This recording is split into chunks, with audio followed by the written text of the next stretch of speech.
நாகப்பட்டினம் துறைமுகத்தில் இருந்து இலங்கை காங்கேசன் துறைக்கு கடந்த 2023ஆம் ஆண்டு அக்டோபர் மாதம் 14ஆம் தேதி செரியாபாணி என்ற பெயரில் பயணிகள் கப்பல் இயக்கப்பட்டது. வடகிழக்கு பருவமழை மற்றும் பல காரணங்களால் அதே மாதம் 23ஆம் தேதி முதல் கப்பல் போக்குவரத்து நிறுத்தப்பட்டது.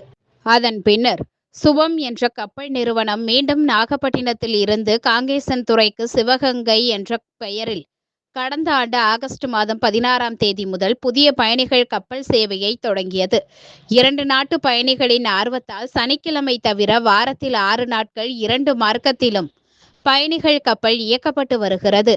இந்நிலையில் வரும் 16ஆம் தேதி வரை தெற்கு தமிழக கடற்கரை மற்றும் அதனையொட்டிய கொமரின் பகுதி மற்றும் மன்னார் வளைகுடா பகுதிகளில் மணிக்கு 45 முதல் 65 கிலோமீட்டர் வரை பலத்த காற்று வீசக்கூடும். 14 மற்றும் 15 ஆகிய தேதிகளில் தமிழக கடற்கரையோர பகுதிகளில் மணிக்கு 35 முதல் 45 கிலோமீட்டர் வேகத்தில் காற்று வீசக்கூடும் என சென்னை மண்டல ஆய்வு நிலையம் எச்சரிக்கை விடுத்துள்ளது.